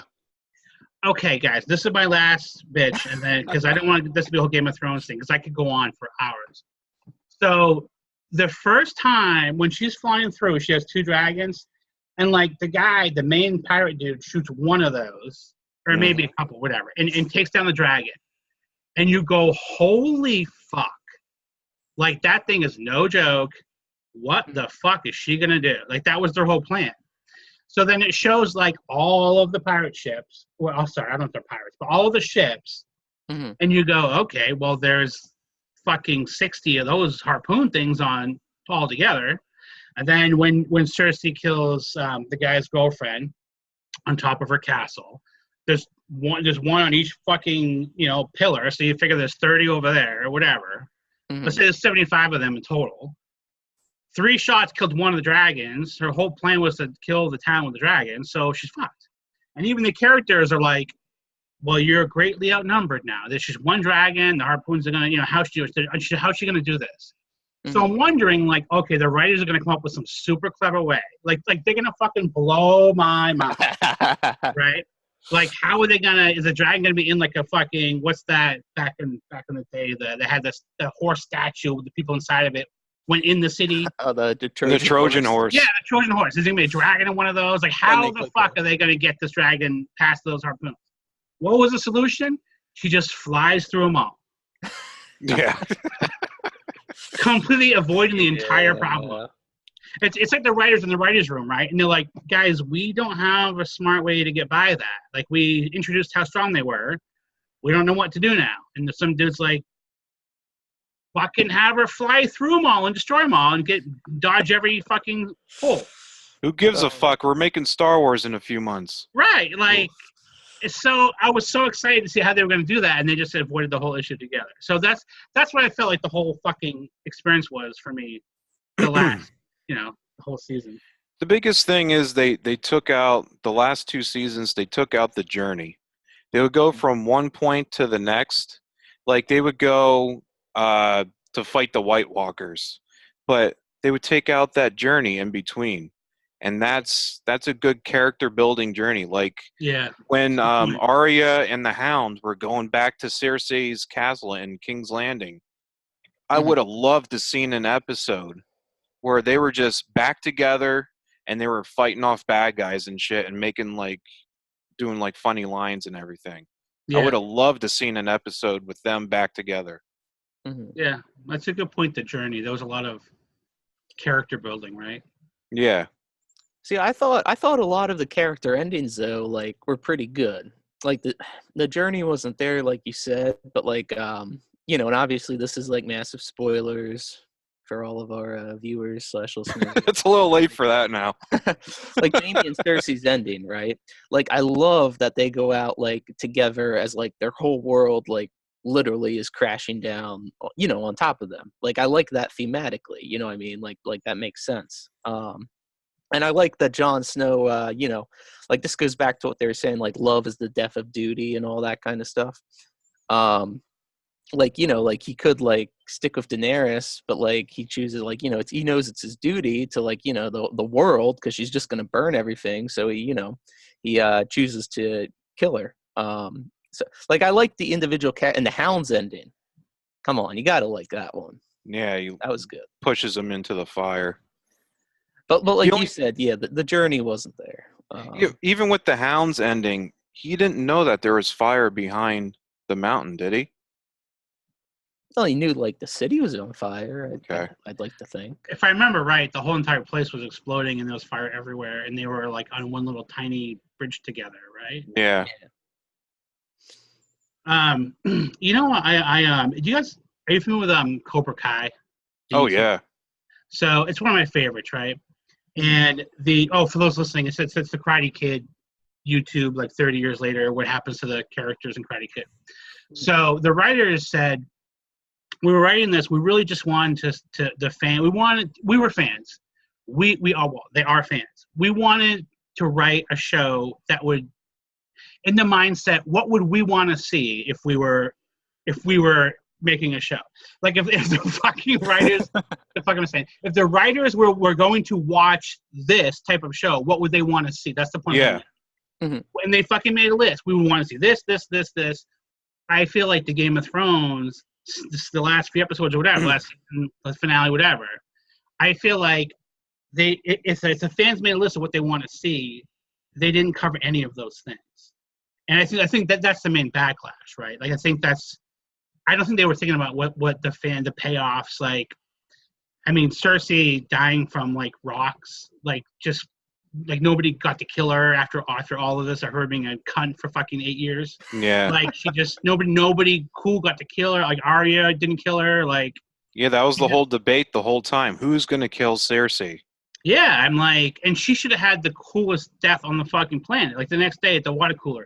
Hey, Joe, did you see that fucking death last night? Like, right? It's like it should be like the best Friday 13th death on the planet. Right? Jason just pops up at the end. Oh man. Oh man, yeah. So any other final comments on that? I've said my piece. Yeah, like you said, Luke. I was kind of satisfied with the ending too, like the very end, how everybody went off into the sunset, and I kind of think Arya's going to have a spin-off after this prequel series. And I'm glad that Jon Snow got to go with his best friend and his dog and hang out with the wildlings. Mm-hmm. Yeah, I mean, just I think, like I was saying earlier, I like most of the endings. But like you said, Jordan, that the journey just wasn't there, and like what you were saying, Greg, there were the plot holes just kind of sunk the ship. You know what I mean? Like ship was taken on water, and now it's completely underwater.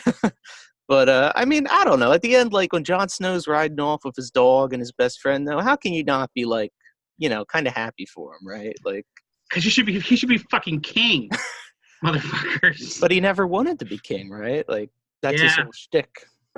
Well, I'm glad you guys like some of it. That's cool. You know. You don't like even some of it? I said I was devastated. Like they took my heart and took a shit on it and put it back. They ripped it out. And I mean, like, guys, I was fucking furious. What about when Brienne got knighted? Did you like that part? Yeah, that's the thing too. Jamie, the whole fucking last fucking half the show, Jamie's good. He's a different person now, and he fucking left his sister to go fight the White Walkers. And then the 11th hour, he's like, I'm gonna go fuck my sister again after like falling in love, and it's like, what the fuck, dude? Like what? And then how he died? He's just walking around the city, and the pirate dude just happened to be like fucking hanging out by the crumbling pillar, like just that part was secret entrance. Yeah, I didn't like that. That was dumb. Anyway, Game of Thrones. I can keep up the HBO talk. Yeah, guys, go ahead. So go ahead, pick some stuff. I just started watching last night with my dad, The Pacific, which I never saw, and we watched the first 3 episodes, and that is a damn good show. Mm-hmm. Is that better than Band of Brothers? Well, what I like about this one, so in Band of Brothers, you follow like the same people, right? Like the dude's in episode 1, he's going to be in episode 10. Yeah.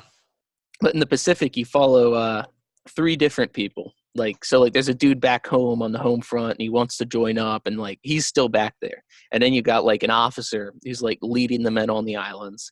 And then you have just like the grunt, right? Like the enlisted private. So like it cuts between like the 3 viewpoints, which I like. What's really cool, so like in the first episode, right, they're retaking an island from the Japanese. This is in World War II. And so we follow the grunt, the private, the enlisted guy. He goes on, he has to do all the shit work. At the very end of the episode, they get reinforcements, right? And one of those guys is like the officer who you get like introductions for all these characters. And then like the next episode you pick up with the officer, but he's like a different point of view on the battlefield. Like he does different stuff. So like I think it's really cool how they like jump around with that kind of perspective. If that makes sense. It's the same scene, but different points of views.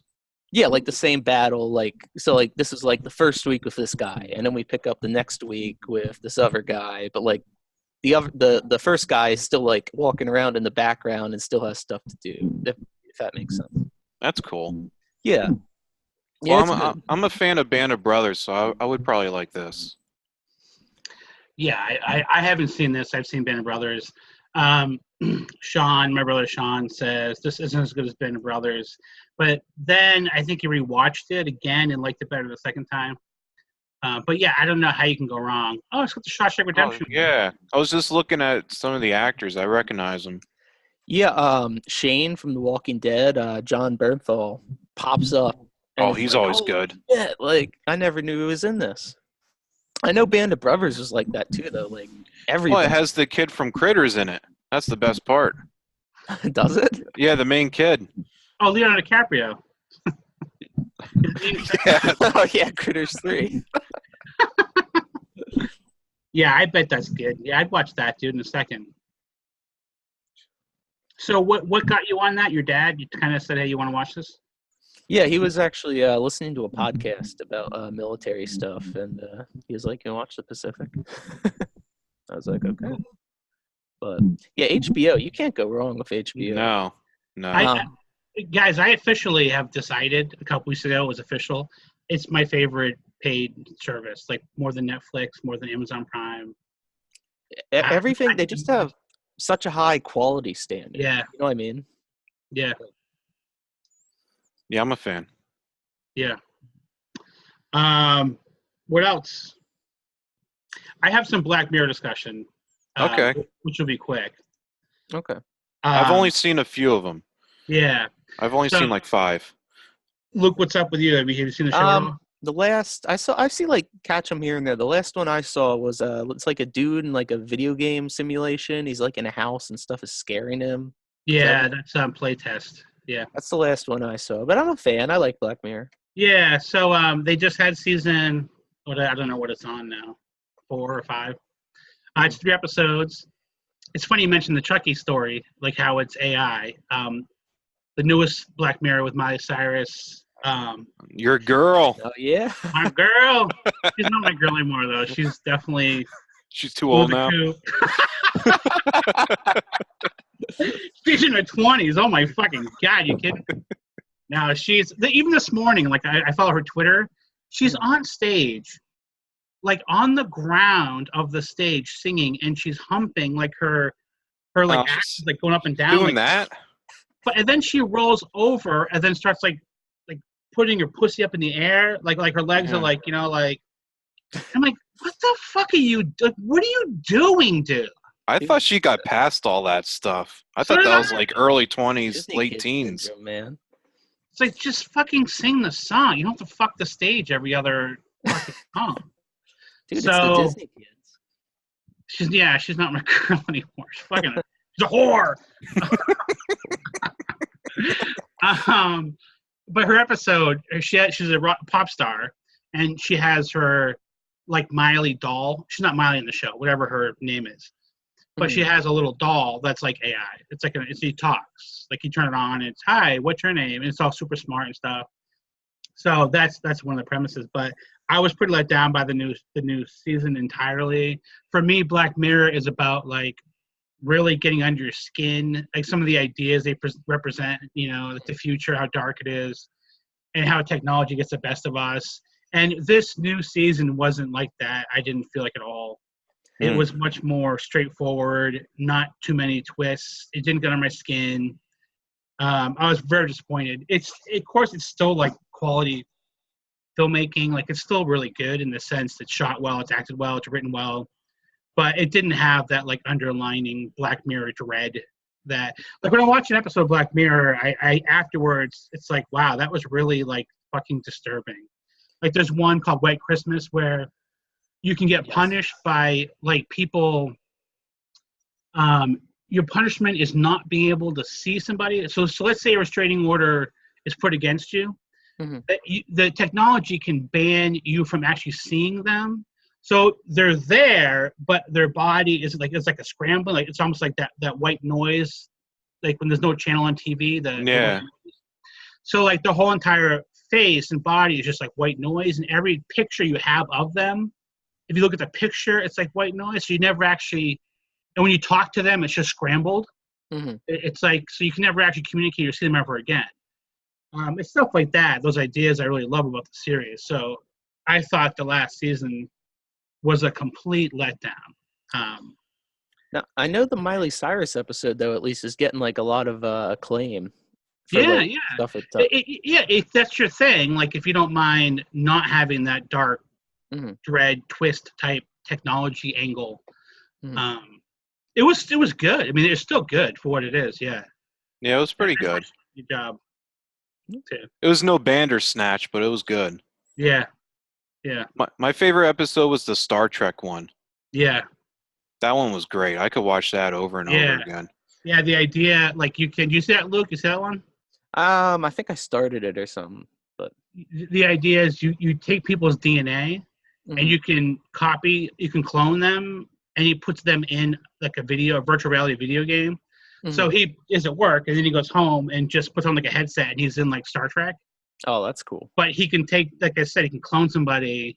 So I can just clone you and put you in my video game, but you're actually the person who you are right now. So you know it's not real. You know you're in a game, and you're in there for eternity.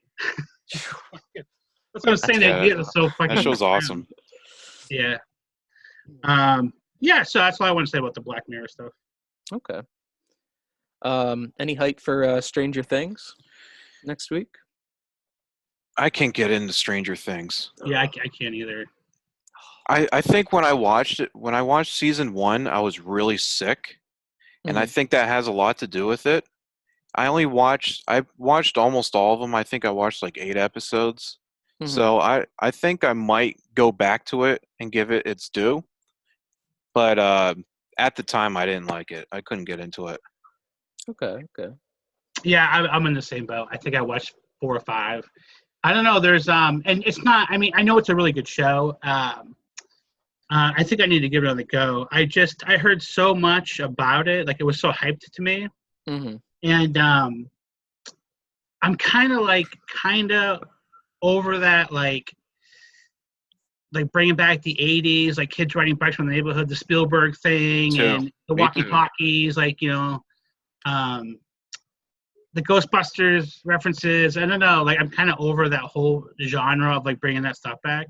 I just saw a movie like that, Summer of '84, and I shut it off a half hour in, not because it was bad, but because it was exactly Stranger Things, Super 8, all that stuff. Yeah, Super 8's the same way. I couldn't get into it. I just can't, like, it's not the same. It doesn't look like an 80s movie. So I can't get into them. Did you guys like the new It? Because that was a lot of that vibe. I liked it because it was a good movie. Yeah. I didn't. I saw it in theaters and I didn't care for it. That was one where I felt like it was like every like 20 minutes, 15 minutes, there's like a kid like in like a dream or whatever. And he's walking around like an empty building for like 10 minutes, and all of a sudden the clown's like, "Hey, Joey!" And it's like, and, and then we have to like watch another kid do that same thing, and at the end the catch up's out of the closet. But if you like that, if you're okay with that, it's a really cool movie. I liked the it had some good edge to it.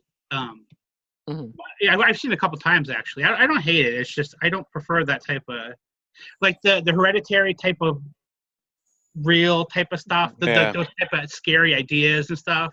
Much more effective than all of the scare jumps and stuff for me. But I'm starting to loosen up on those jump scares. Like, I'm starting to really get into like Annabelle and Conjuring and even like not the first Ouija, but the Origins of Evil. Last year I started watching like a bunch of them, and I just had fun with them. Like, I'm starting to I turn my brain off, and it's like a roller coaster ride. Yeah. Yeah, no, I'm jealous. I can't get past. I can't just do it. I definitely think with the horror genre, it's splitting. I think, right? Because you have like the more serious like Us that came out this year. If you guys saw that one, I haven't. Jordan Peele. No, I haven't. I feel like it's almost you have like the fun popcorn movies, right? Like the Annabelles and the Nun and all that kind of stuff. But then you do have like Hereditary and Us and like all this kind of more serious like dread horror. And I mean, for me at least, I can like either of them. Like what Jordan was saying. Like, I went to see the Nun last year, and you just turn your brain off. And it's a fun pop out thrill ride. Yeah. And like something like Hereditary like really freaks you out because it hits like that deeper chord. Those movies make a fuck ton of money. I mean, although those Annabelles and stuff, I think they average at least 100 million. Like, at least they did a couple years ago. And Us, I think it was like at 150 or something. I mean, it was just fucking crazy, which is great, right? I mean, Yeah, that's great for definitely for us. But do you think if anybody else would have made that movie, if it would have made that much money or even been in the theater itself, like if a no-name person would have made that movie? Well, Us? Yeah. No, I think that was all because of Get Out. It was the same guy, right? Yeah. Yeah, I think his name, literally, he fucking got that many fans, and they showed up. Yeah, Which is good because what I heard, it was a good movie. So good movies are getting to the theaters now because of, you need a big name, I guess. Us is really good. Highly recommended if you guys haven't seen it. It just came out on Blu-ray, I think. So. Hey, Luke, I feel bad that you brought up Stranger Things and we just took a shit on it completely. Well, I'm not like a huge fan. I mean, the first one is definitely better than the second. Because like what I like about the first one is it had that whole like conspiracy, right? Like they're covering up the kid's death and all that kind of stuff.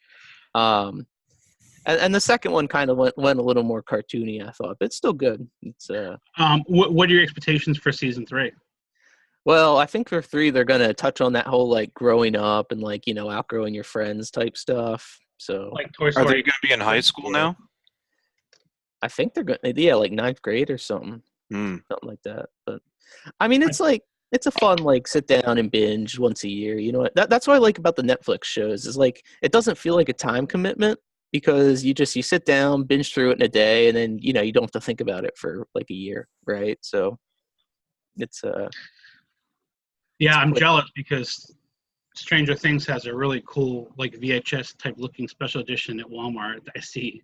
It's fucking badass, and I want to buy it just because of the box. It's awesome. It's a Target too. Guys, we should maybe do some questions. Okay. I don't know. It's just kind of we're recording for almost 2 hours. Anything super? Yeah, we've been going nuts, which is awesome. But anything before we go into the question, from our viewers? I'm good. I got a bunch of topics, but I'll spread them out throughout the shows. Okay, cool. So back to Game of Thrones. All right, here's a question. Patrick from Southie. Did you dress up for Halloween last year? What was your best, worst costume? I think he means maybe in general, like what was your best, worst costume? Last year, I didn't dress up. Dressing up fucking destroys my soul. I can't stand it. I can't stand fucking face makeup and going to a party and feeling stupid. I mean, guy, I'm just a fucking party pooper. It's cool. People love it. I respect that. I don't do it. My kids, my daughter went as like a unicorn, I think, and my son went as a zombie hunter. But he ended up, Sean does like a whole thing outside his house. He has like a fucking lights everywhere and crucifixes on the grass. And he does like a cauldron of candy. And Gage ended up just putting all his fake blood, he just poured the whole jar on him. And then he just jumped out of bushes to scare people while they went to get candy. So he went fucking complete, like, we were going to go trick-or-treating as a zombie hunter, all fun. And then 2 hours later, he was a serial killer maniac. Covered in blood. Yeah, so that was, I don't even know where that came from. So, I wonder best costume ever. Oh, I'll just wrap up. Best costume ever, I don't even know, honestly. I haven't dressed up since like the 80s. So. Yeah, I didn't dress up last year. I stayed at home and watched a scary movie, which I guess is lame. Best costume, I was the Headless Horseman one year. That was cool because you do the whole. How could you see anything? You do like the little holes, right? So, yeah, I'm not too big on dressing up for Halloween. Yeah, you gotta understand this guy, viewers. This guy Patrick, he's so fucking obsessed with the holidays. Like he sends pictures on Twitter as soon as the pumpkin ale hits the shelves. He fucking gets a boner when he sees like skeleton costumes, and he like bakes Halloween fucking cookies in his fucking kitchen with his apron. He's off there in the store with the bone, like. Oh my god, he's just loving it. Monster Mash comes on the radio. He goes fucking crazy. He gets in a car accident.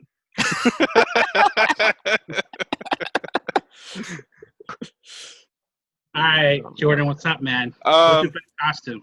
The only time I ever dressed up as an adult was 2 years ago at a party, and I went as John McClane.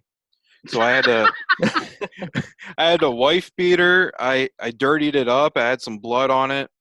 I had towels wrapped around my feet, and I had like little glass shards in them, and they were bloody. And I was wearing the same pants, and I had a gun taped to my back. That's my best costume. That is awesome. Come to the party, have a few laughs. I get that all the time in trivia games. Oh, Alexa has a really good movie trivia game. Oh, really? I don't know if you have Alexa, but you like Alexa movie trivia, and they do quotes from movies, and you can that's cool. Guess the movie. It's fucking awesome. They do Die Hard all the time.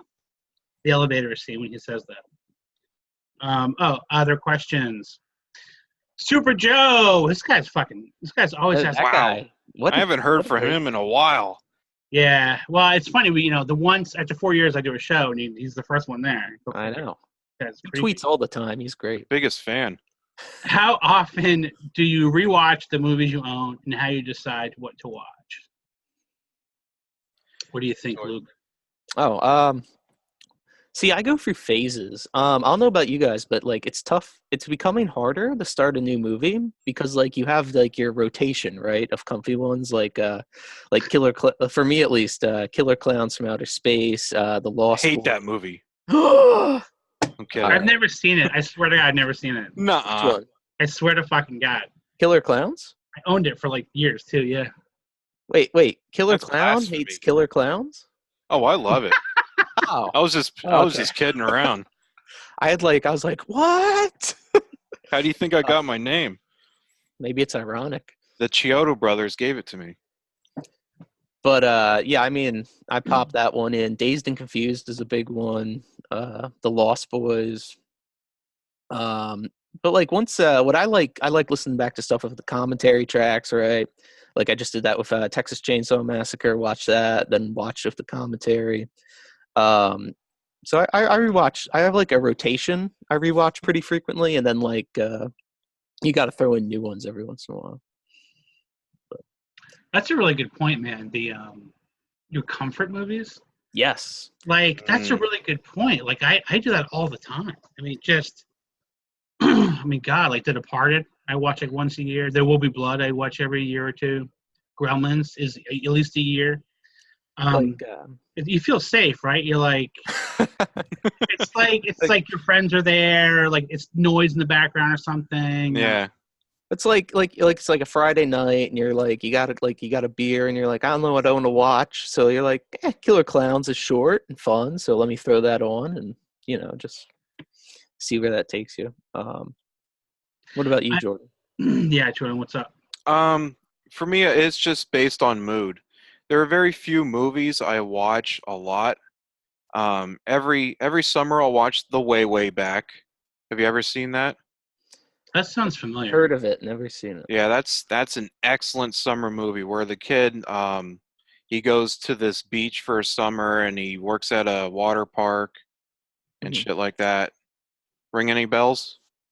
No, it reminds me of Adventureland or something. That's what I was thinking of.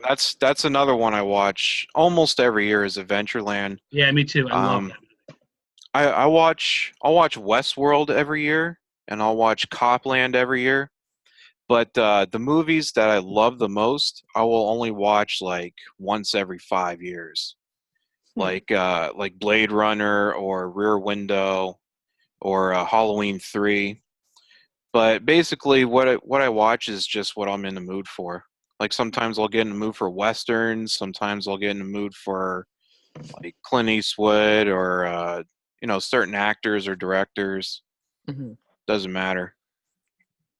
Yeah, I'm a super movie snob. Like I'll go to Redbox and I'll just be like looking at the posters and I'm like socks.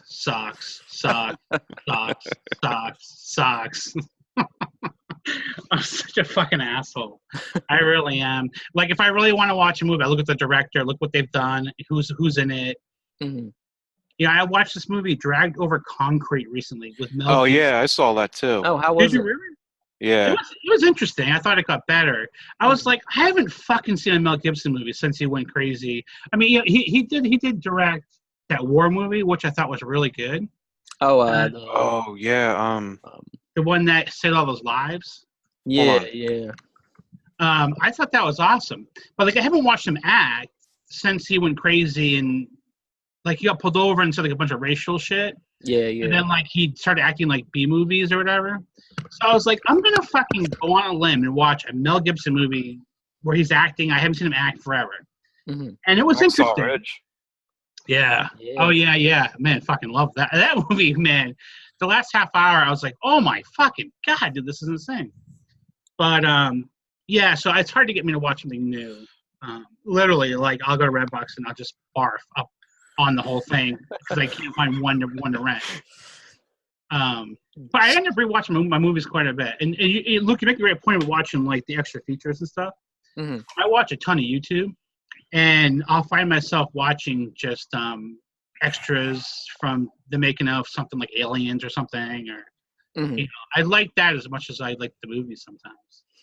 Yeah, I'm a big commentary guy. I like, but the thing with commentary is, I think you've touched on this in previous shows, is like you want the older movies, or now 20 years later, they can actually be honest about like what happened with it. Whereas nowadays, like the newer movies, like Child's Play, it's gonna have a commentary if it has one. They'll be like, oh, it was such a joy to work with this person, and he was so great on set. It's like, no, I want like the actual stories, Yeah. It's so funny. The Texas Chainsaw commentary, actually, I was just reading an article on how crazy Tobe Hooper was. And so the commentary starts, right, with the armadillo in the road. You remember that? Yeah. And he's like, yeah, so I wanted to start off with a dead dog. And I was like, we can just go grab one and stick it on the road. But Hollywood doesn't like it when you start with a close-up of a dead dog. And he just like, it's like, holy shit. Jesus. But yeah, I like the commentaries and extra features and stuff, like you were saying, Greg. Hey guys, I want to show you this real quick. Thinking about like behind the scenes. There's this guy. There's this channel on YouTube called DP30, and he doesn't have a whole lot of views to his videos, but he like I think his outlet is besides YouTube somewhere. Like he always interviews like around Oscar time. But his interviews are like a half an hour long. This one's like 40 minutes, 50 minutes. And he gets real depth in like way past like how it's like working with Joey. Like, oh my God, Joey was amazing. Like it's way different than that. Mm-hmm. But he has this great episode. DP30, who's the dude that directed the Friday Night Lights creator? He did Battleship. Yeah, he was in Copland. What the fuck? He was a shocker as the actor. Dude, we'll just do this. If you just get the audio to this part, it's so super fascinating, but we gotta look this shit up. Peter Berg. So if you guys might want to make a note of this, this is my favorite one this guy's done. This interview with Peter Berg. Peter Berg. Yeah, it's in a hotel room. We're talking about like how you're being honest about making movies. Mm-hmm. This dude, this interview is so great because he's so honest about the filmmaking industry. He spends the first 5 minutes of the interview complaining about how bullshit this press tour is and all this stuff. So if you want like a really good interview, like down to earth interview, this one's fucking my favorite one ever. It's I don't know if it's Patriots Day. I think he did a few of them with this guy. Maybe it is. But yeah, that's the one. Well, that's my favorite interview I've seen of a director. But 30 on YouTube is really good for the extra content and stuff.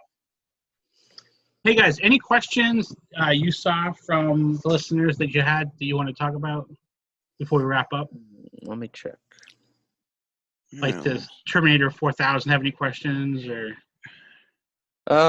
Yeah, I got one from Horror Fan 200, and I know, right? Improv is great. But basically, like, what's the most upcoming film you're excited for this year? Rambo 5. Really?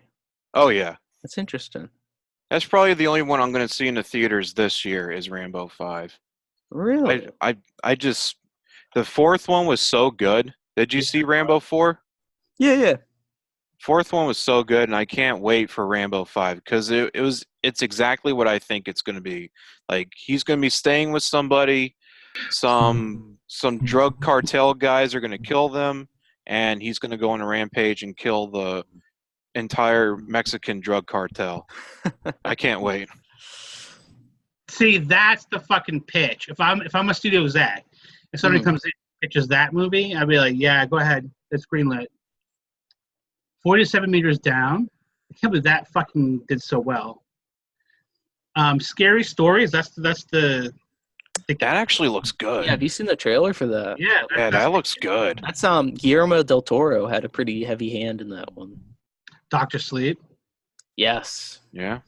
Guys, go ahead. Oh no, the trailer for that Terminator. Did you guys see that one? The new Terminator? Yeah, it looked really bad. Oh, that looked really bad. I think I'll set with Terminator the rest of my entire existence on Earth. Yeah, there's really no reason to watch it after 2. Luke likes the Terminator franchise. Not really. Salvation is okay. Yeah. I I hated that one. Didn't that have the girl from Game of Thrones? Oh no, that was Genesis. Okay. I didn't see that one. That Joker movie. Did you see the trailer for that one for Joaquin Phoenix? Mm-hmm. That looks interesting, and they just confirmed that'll be R-rated too. It looks like it's going to be R-rated. So this movie, Dr. Sleep, when I first started Kill Reviews, this dude sent in his college film to review. And I was like, oh my God, this fucking short film was phenomenal. And he sent us reviews for his movies for years. Wow. And, really? Yeah, Gregomo reviewed almost everything he did. And then he somehow became a writer for, I think I Know What You Did Last Summer, like one of those or something. Mm-hmm. And then he slowly got up and did director of, I think it was Oculus. Oh, Mike Dowdery? Mike Farron, I think. Oh, Flanagan. Flanagan. Well, I remember you guys did a pretty in-depth look at Absentia. Yeah. So and we watched that. That was really good. For like 10 years. And now he does all the Stephen King movies now. He's flown the coop. And he did The Haunting of Hill House, right, on Netflix? Yes. Yeah. And he did Gerald's Game. That was a really good Stephen King movie. And he did another Stephen King movie too. I forget what it was, but I know it was good. Like he's the new Frank Darabont. Yeah. So I would say I'm most excited for Midsummer. Yeah, that looks good. Mm-hmm. And probably Scary Stories. Not for the new Star Wars? I've left the Star Wars train. Me too.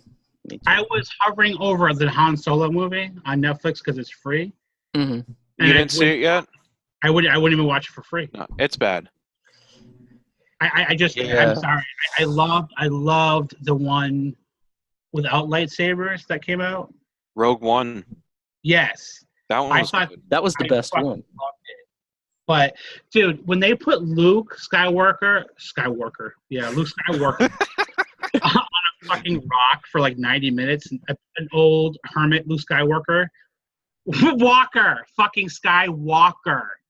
And then I'm like, okay, the payoff. They put him in front of like the whole entire Empire army towards the end. Mm-hmm. And I'm like, okay, this movie's completely sucked ass. He's going to destroy everything in front of him with his lightsaber.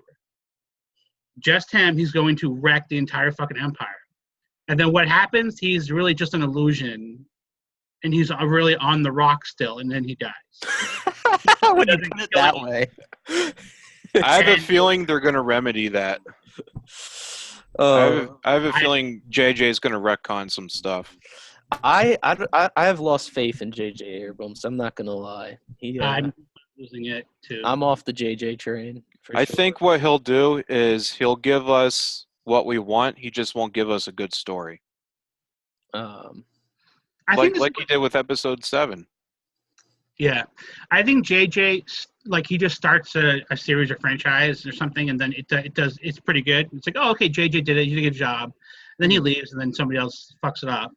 Yeah. I do like JJ, but yeah, I'm kind of. I mean, where's my real Cloverfield sequel? Come on, I waited for 10 years. Oh yeah. Did you see the third one? Paradox? No, I heard bad things, and I got scared. I liked the other one. The other one was with the girl. The other one was okay. Yeah, with John Goodman. I mean, it Yeah, wasn't that really, one was really it was kind good. of like That World or whatever, but I like that one. Dude, Yeah, I mean, like, I see that Mary Weinstein girl, and she's like in her underwear, and I'm just staring at her like a fucking killer. Like, I'm so creepy. Like, I'm just staring at her legs the whole fucking scene. Her ankles, her knees, her thighs. John Goodman's like describing the whole plot, and you're just like, look at those legs. Yeah. Check this out. I got my girlfriend got this for me. I'm a board, That's cool. That's cool. That's cool. yeah, I'm a board game person. Yeah. Dude, Patrick is insane of his board games. Not to go off Oh topic. yeah, he is. Like, he always posts on Twitter, like, the millions he's got. I'm like, holy shit. I mean, he'll buy like a $60 game like fucking nothing. Like, I got Jaws, I got Big Trouble in Little China, The Thing. I mean, this is like listeners. This is one of our friends from the show. I mean, this fucking dude. If he, when you watch like the board game nerds on YouTube review stuff, and they have like a wall of games, that's this guy. I mean, he had a wall of games 3 years ago, and he's buying one every other week or something. He plays them. He really plays them. Some of them look really cool. Yeah, it's tough though, man, to get 4 people together. For me anyway, I don't have any friends, but Patrick must have a lot of friends. His kids play board games too, but it's not easy to get. Like, I think The Thing takes 6 or something like that. Yeah, that's the biggest. Like you said, it's tough to get people together just to be like, come over for a few hours, let's play a game. You know what I mean? Like, Yeah. But all right, guys, I think we should wrap it up. It's 2 hours. okay. Time All flies right. when you're geeking out. Yeah. So, what do you think? Was this a success? Well, yeah, I think it absolutely was. But let's end the show, and then It we'll. was a lot of fun. All right. All right. All right, guys. Thanks for watching and listening. Hit that like button. Hit. Oh, come on. My kids watch these YouTube videos. Everybody does that. Literally, we're giving away free tickets. If you smash that like button, dream that bell and subscribe. Like, Oh my God. Stop. The YouTube culture rant is a save for another episode. But Oh my God, it's so gross. God. People won't even find us. That's how bad YouTube is now. We're going to be buried in the fucking ocean. I'll be like, we got 10 views. Yeah. Oh my God, we got 10 fucking views. My kids go nuts when I get like 100 views for a video. Oh my God, you got fucking 100 views? Yeah, I did. All right. Well, thanks for watching, listening. We'll see you again very soon. Thank you, guys. Bye. Yeah.